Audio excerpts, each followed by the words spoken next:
He knelt down in front of her and opened his hand so that the ring glittered in the morning light. "Will you marry me?"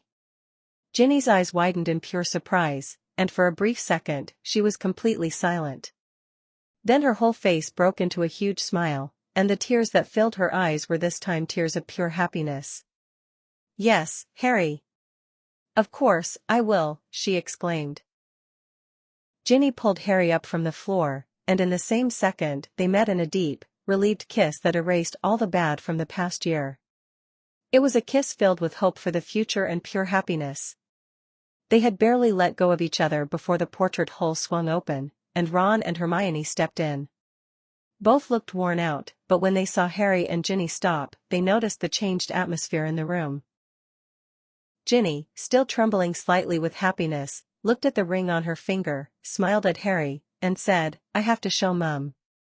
Before the others could react, she slipped past them and hurried down towards the great hall.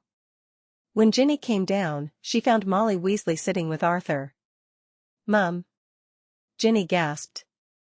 Molly looked up, worried that something was wrong, but when Ginny held out her hand, Molly's gaze immediately fell on the glittering ring. "Oh, Ginny," Molly whispered.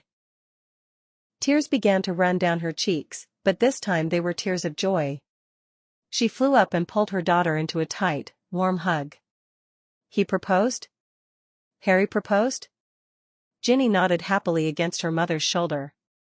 Up in the common room, Ron and Hermione stood, looking at Harry in astonishment. "What was that all about?" Ron asked, frowning. Harry took a deep breath and ran his hand through his hair, with a smile he couldn't hide. "I proposed to Ginny," he said directly. "And she said yes." Hermione gasped, put her hands to her mouth, and shed a tear before throwing herself forward and hugging Harry. "Oh, Harry! That's absolutely wonderful." Ron stood completely still for a few seconds, with his mouth open. Then his face broke into a huge grin, and he thumped Harry hard on the back. "Yeah, mate. It's about time. Welcome to the family for real, I guess." Harry sat down in one of the worn, soft armchairs in front of the fireplace. Ron and Hermione sat on the sofa opposite, and the atmosphere in the room changed from the initial shock to a deep, familiar calm. "How long have you been carrying that ring, anyway?" Ron asked, still shaking his head with a smile. "You haven't exactly had time to go shopping lately."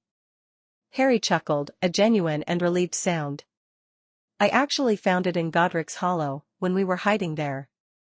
It was in the ruins of my parents' home, in a small box that had miraculously survived.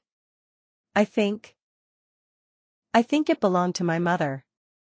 I carried it in my invisibility cloak the whole time we were camping." Hermione's eyes welled up again, and she took Ron's hand. "That's the most romantic thing I've ever heard, Harry. That you carried a hope for a future."